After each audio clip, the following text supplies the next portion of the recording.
Hello friend, कैसे हैं आप लोग। आज हम बात करेंगे मौर्य साम्राज्य के बारे में। आप सभी को पता है कि गवर्नमेंट एग्जाम में हमेशा मौर्य साम्राज्य से रिलेटेड बहुत ही ज़्यादा क्वेश्चन पूछे जाते हैं। कम से कम 3 या 4 क्वेश्चन आपके मौर्य साम्राज्य से आते हैं। तो इसके रिलेटेड मैंने एक नोट्स तैयार किया है जो केवल 1 पेज का है। ये आपके लिए बहुत काम आएगा। आप क्विक रिवीजन हो या कोई भी एग्ज़ाम हो उसके लिए ये नोट परफेक्ट है। इस नोट में मैंने सब कुछ मेंशन कर दिया है जो इम्पोर्टेंट है गवर्नमेंट एग्जाम के प्रोस्पेक्टिव से। ये मौर्य वंश का ये आपका नोट है जो आपका 1 पेज का है। इसमें बहुत ज़्यादा इम्पोर्टेंट टॉपिक इसमें आपके मेंशन है। तो चलिए स्टार्ट करते हैं मौर्य वंश। तो जब हम मौर्य वंश की बात करते हैं तो हमें सबसे पहले दिमाग में ये आता है कि मौर्य वंश स्टार्ट कैसे हुआ। यदि हम मौर्य वंश की बात करें तो मौर्य वंश से पहले नंद वंश था, जिसके जो लास्ट शासक थे वो आपके धनानंद थे। धनानंद को पराजित किया चंद्रगुप्त मौर्य ने 322 ईसा पूर्व में और मगध की गद्दी में बैठ गए। और इसमें साथ किसने दिया था? इसमें हमारे कौटिल्य, जिन्हें हम चाणक्य भी कहते हैं, इन्होंने साथ दिया था। यदि हम मौर्य वंश के सम्राट की बात करें कि बहुत प्रतिभाशाली सम्राट कौन थे, तो पहले चंद्रगुप्त मौर्य थे, दूसरा बिंदुसार थे और तीसरे अशोक थे। कलिंग युद्ध आपको सबको पता होगा, ये अशोक से रिलेटेड है। सो आज हम पढ़ेंगे चंद्रगुप्त मौर्य के बारे में। चंद्रगुप्त मौर्य का जो शासन आपको बताया था कि 322 ईसा पूर्व में इन्होंने गद्दी पे बैठे थे। चंद्रगुप्त मौर्य के दरबार में सेल्यूकस का राजदूत था मैगस्टनीज। वो इंडिया आया था और इन्होंने इंडिका नाम की एक पुस्तक लिखी थी। यदि हम चंद्रगुप्त की बात करें तो चंद्रगुप्त जैन धर्म के अनुयायी थे।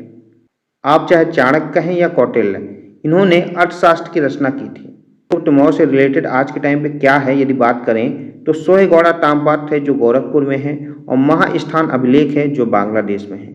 यही मेन टॉपिक है जो अधिकतर आपके गवर्नमेंट एग्जाम में आते हैं।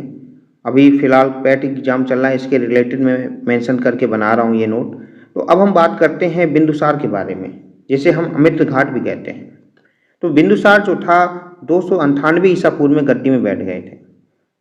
उस समय सीरिया के जो शासक थे एंटियाकस प्रथम ने डायमेकस को बिंदुसार के दरबार में भेजा था। और मिस्र के शासक थे टालमी द्वितीय फिलाडेल्फस, इन्होंने भी डायनोसिस को बिंदुसार के दरबार में भेजा था। तो ये इंपॉर्टेंट फैक्ट हैं जिसके रिलेटेड आपके क्वेश्चन आते हैं। यदि हम अशोक की बात करें तो 269 में ईसा पूर्व में वो गद्दी में बैठे थे। यदि हम बात करें इसके पहले क्या थे, इसके पहले ये उज्जैन के राज्यपाल थे। अशोक को हम पुराणों में अशोक वर्धन भी कहते हैं और दीपवंश में करमोली कहते हैं इनको।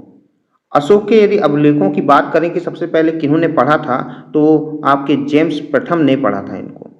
यदि कलिंग के आक्रमण की बात करें कि कलिंग का आक्रमण कब हुआ था, ये आपका 8 वर्ष बाद 261 ईसा पूर्व में हुआ था। और इसका जो उल्लेख है वो आपके 13वें अभिलेख में मिलता है। आपको मैं बताऊंगा ये अभिलेख क्या है, आपके कितने अभिलेख हैं वो सब आपको पढ़ाऊंगा। अशोक ने बराबर की पहाड़ियों में 4 गुफाओं का निर्माण कराया था। यदि अशोक की बात करें तो अशोक का जो शासन के 10वें वर्ष ये बोध गया गए थे और 20वें वर्ष लुम्बिनी गए थे। बस इतने से ही क्वेश्चन आता है, या आप क्विक रिवीजन के बेस पे आप तैयार कर सकते हैं।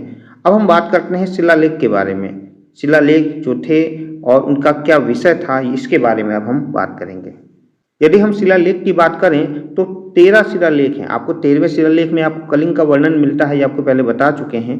और यदि हम पहले अभिलेख की बात करें, पहले शिलालेख की बात करें, तो इसमें क्या कहा गया है कि पशु बलि की निंदा पर जोर दिया है और सभी मनुष्य जो हैं वो मेरी संतान हैं।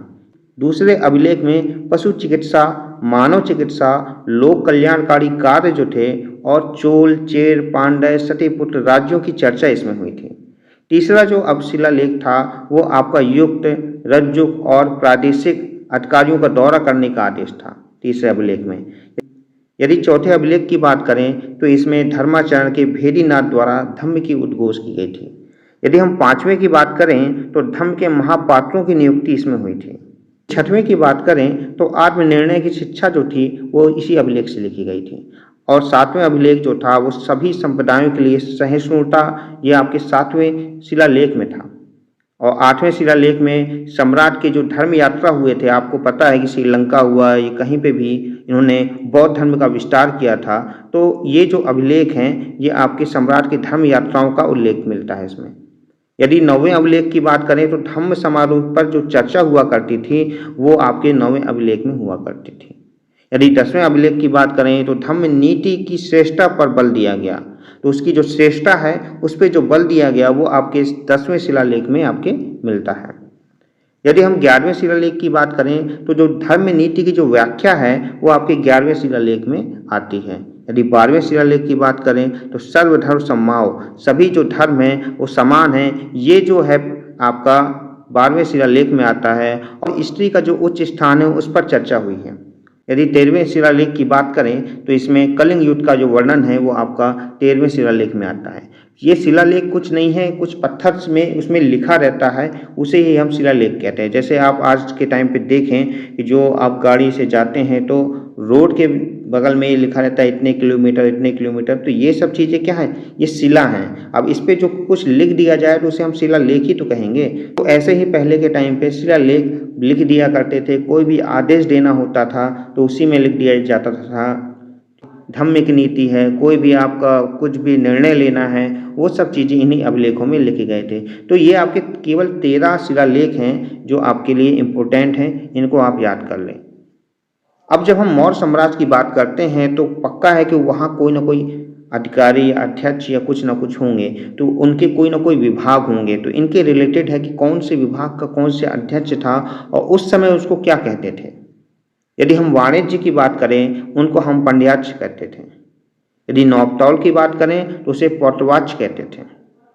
यदि बुचड़ खाने के जो विभाग था उसका जो अध्यक्ष था उसे हम सूनाध्यक्ष कहते थे। और जो टकसाल होते थे, मुद्रा जो था उसके जो अध्यक्ष थे वो आपके लक्षणाध्यक्ष थे। और जहाज रानी जो जहाज वगैरह से व्यापार होता था उसके जो अध्यक्ष थे वो नवाध्यक्ष थे। और चारागाह के जो अध्यक्ष थे विविताध्यक्ष थे। तो ऐसे ही बहुत से अध्यक्ष थे जो उस अध्यक्ष मतलब उस समय जो भी चीज़ें एक्टिविटी हुआ करती थी उसका जो सुप्रीम हुआ करता था, जो इसकी देखरेख करता था, जो इस पे पूरा जो भी निर्णय लेने थे उसको वो सब चीज़ें उसमें किया करता था। तो ये कुछ इम्पोर्टेंट चीज़ें हैं जो आपके मौर्य साम्राज्य से रिलेटेड बहुत ही इम्पोर्टेंट है। खास तौर से मैंने ये अभी केवल पैट एग्जाम के रिलेटेड बनाया है। आई होप आपको ये वीडियो पसंद आया होगा। प्लीज़ इस वीडियो को लाइक करें, सब्सक्राइब करें। धन्यवाद।